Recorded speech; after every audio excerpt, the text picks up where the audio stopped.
Eto, last warning ko sa iyo sa nangyari, you're lying. Paano pa yung mukha mo eh? You're not respecting this committee.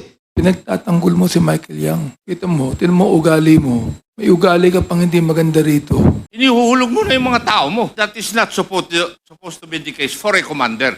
Mr. Chairman, with that, I move to cite in contempt General Wilkins. Pasensyahan po tayo dito. Pinagbigyan na kita. Yun pa ang sagot mo.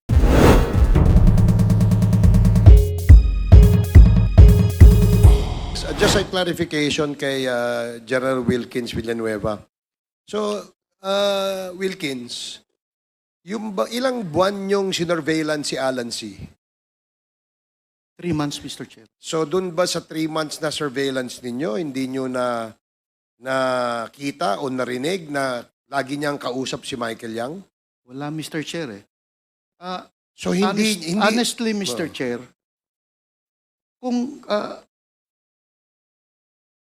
alam ni Asierto at alam ko na involved si Michael Yang, Mr. Chair, hindi makakalusot si Hindi, Michael pero Yang. ganito, sabi mo kanina, it was a joint operation Yes, between Mr. the Chair. PIDEA at saka AIDSOT, correct? Yes, Mr. Chair.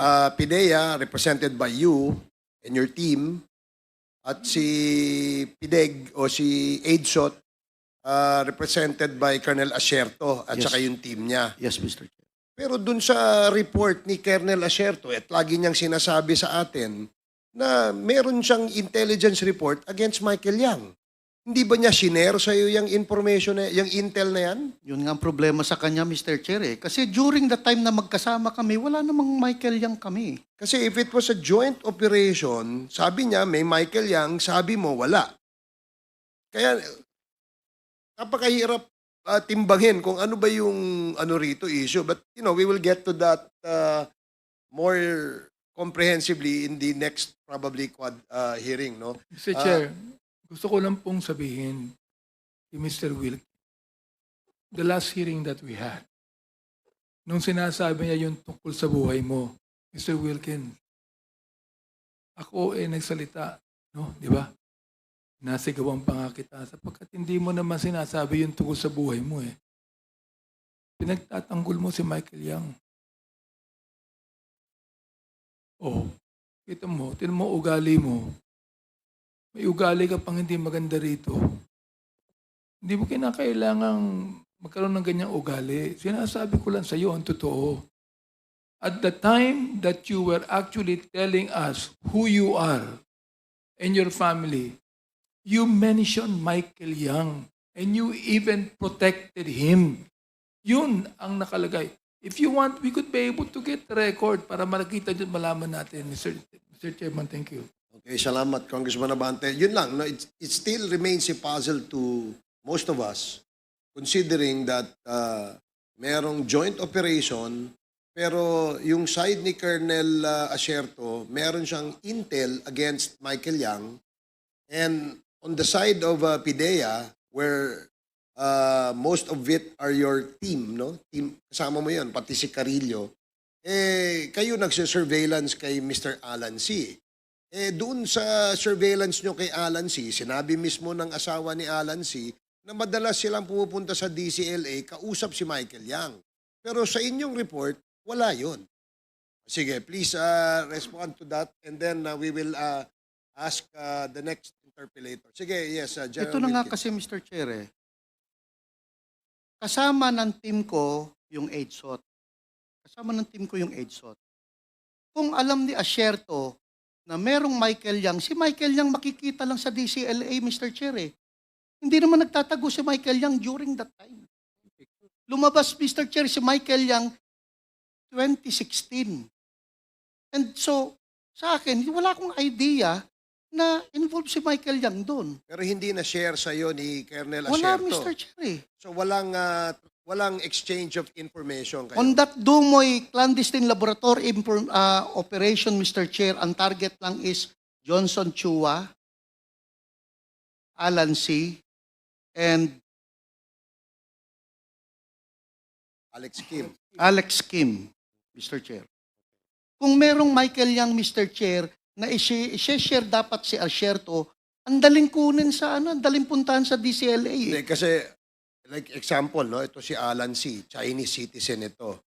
dumayo ng Pilipinas, napunta ng Davao. Ang kausap, mga Chinese. So definitely, if Alan C.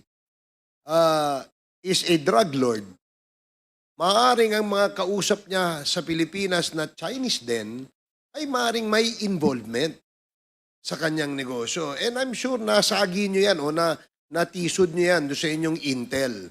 It's just that it's still a puzzle to us kung bakit hindi lumalabas ang pangalang Michael Yang sa side mo. Pero sa side ng ka-joint operations mo, ay lumalabas. So again, kagaya ng nasabi ko kanina, we will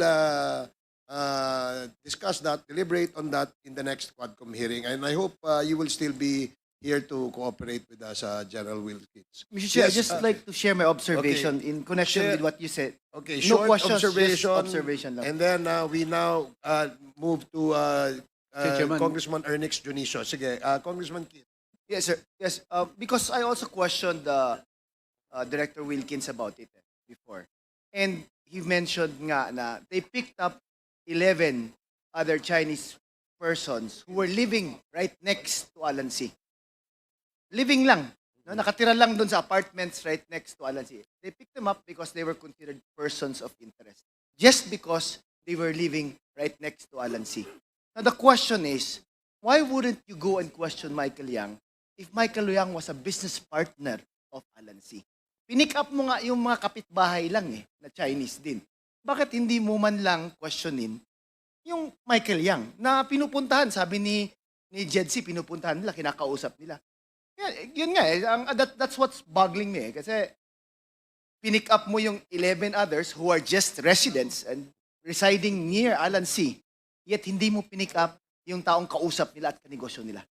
Yan si Michael Yang. Yun lang po, Mr. Chair. Okay, thank you, Congressman Kit. Can we show a picture of the Secretariat? Paki-flash mo nga yung picture, papa-identifyin muna natin kay ano. Miss Jed Pilapilsi, kilala mo ba yan? Ayun, sa likod. Ayun. Ito, sa harapan mo. Ito. Yung mukha niya po, parang almost the same, parang ganyan. Kaya lang kasi yung picture niya, Kanino? parang madumi, ano ba yan? Kaninong mukha yan? Yan si Johnson Chua po. Okay, Johnson Chua. Okay, sige, salamat. Thank you, hindi yan madumi, luma lang yung picture. Okay, sige, thank you. Next, we'd like to acknowledge, Mr. Chairman, yes, is the SDS, meron lang akong kay General Wilkins.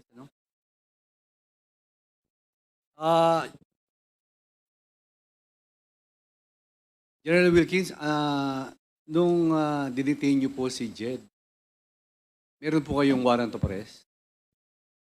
Wala po, Mr. Chair. Ano po ang basihan niyo? Bakit niyo ikinulong? Hindi naman kinulong, Mr. Chair. She was invited for interview. She was invited, but after the interview, ba't di niyo po pinalabas? Ano po ang basihan niyo? Bakit hindi niyo binalik?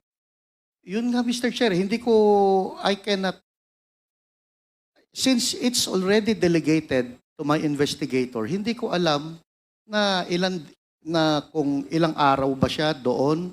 Basta ang instruction ko is to conduct interview on Jed Pilapil because talagang person of interest siya, Mr. Chair. As to detaining her, no personal knowledge ako, Mr. Chair. Kasi nagpa-follow up operation kami doon, Mr. Chair. During that time, we are busy conducting follow-up investigation and operation on other sites. Kung nasaan na ando ng mga warehouses, Mr. Chair. DG, ikaw ang head of the agency. Kailangan po alam nyo yun. Diba? So, kung yung mga subordinate nyo, in-interrogate siya, you will approve it. Kasi, hindi ho pa biro-biro to kasi kanina pa ako nakikinig. Kasi si Jed, si Ma'am Jed, nakulong siya na walang warrant of arrest. Parang kidnapping po ang ginawa nyo . Parang ganyan nakikita ko kung walang warrant of arrest, kung hindi nyo binalik. si Ma'am Jed. I believe, Mr. Chair, hindi naman siya nakulong for... Hindi ko alam, Mr. Chair. I don't have the knowledge eh. Kaya hindi kita masagot, Mr. Chair eh. Hindi ko alam kung ilang araw ba siyang nakulong doon, Mr. Chair. Mr. Chairman, can I,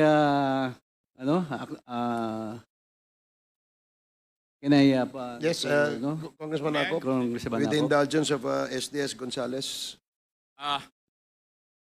Gerald Wilkins, si Madam Jed Lapid, may dalawang beses na pinuha ng PDEA. If I remember it right. One, when you went to the apartment, pinuha siya. And in January 4, 2005, pinuntahan ulit siya at kinuha ninyo siya. And after that, hindi na siya nakalabas. Yun ang katotohanan. And it is on record ng PDEA blatter na binabasa ko.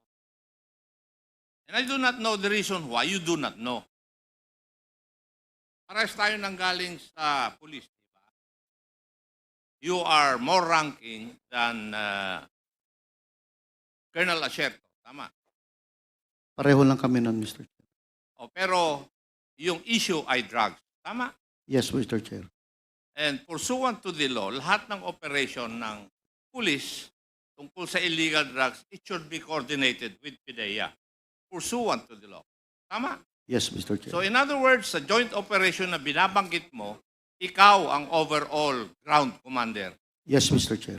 And you are the one responsible for what your men will do and will not do. Tama? Yes, Mr. Under Chair. the principle of command responsibility. Bakit Yes. dinideny mo ngayon na hindi mo alam? You should accept responsibility for all the things that your people did outside the bounds of law. Di ba? Turo sa atin yan eh. And now, here, naririnig ko yung sagot mo kay SDS. You do not know anything about it. Inihuhulog mo na yung mga tao mo. And that is not supposed to be the case for a commander. Di ba? Kaya sagutin mo si Juan, si SDS ng tama. You are the overall commander of the joint operation. Kung ano man ang mali doon, sagot mo dapat. Kasi ikaw ang commander eh. Yes, Mr. Chair. Yes, answer the questions of the SDS properly. Kasi nagtataka ako. Parehas tayo ng pinanggalingan. Pero hindi ganyan yung pagkaturo sa akin. Thank you, Mr. Chair. Man, Thank you, Congressman Akop. With the indulgence again of Congressman Okay, I will give the Gonzales. floor to Chairman Okay, Caraps. Congressman Paduano, you are recognized. Chairman, anyway, naunahan lang ako ni Chairman Akop. Kasi, General Wilkins, eto, last warning ko sa iyo sa nangyari, you're lying. Gusto mo i-cite ko na? Paano pa yung mukha mo eh? You're not respecting this committee. And I warn you, this will be the last. Kanina nang tinatanong kita, akala mo hindi kita babalikan? Now you admit that it's all about your command responsibility. Well, in fact, magtuturuan na, Asierto, dinideny mo. Of course, your words against the words of Asierto. Now, eto si Jed. Did you really interrogate personally, Jed Pilapil? Yun nga, Mr. Chair, hindi ko kasi maalala na kinausap ko siya. Basta ang alam ko, nasa opisina siya, Mr. Chair. Ayun And yung I problema. don't lie, Mr. Chair. You're not lying, you lie. Just a few minutes ago. Sa harap ko. Sinabi mo na that authority was delegated to your personnel. Yes, Nung Mr. Chair. Nung tinanong ka ni Chairman Akop, Inamin mo. Question of command responsibility. Are you not lying? No, Mr. Chair. Also, Mr. Chairman, with that, I move to cite in contempt. General Wilkins, pasensyahan po tayo dito. In violation of Section C, Section 11, letter C, of our rules. So mo, Mr. Chairman, pinagbigyan na kita. Yun pa ang sagot mo? There is a motion to cite in contempt General Wilkins Villanueva for violating Section 11, paragraph C, refusal to answer relevant questions from the committee. This was duly seconded. And do I hear any objection? Hearing none, the motion is approved. Mr. Chairman, can I move for 1 minute suspension? 1 minute suspension.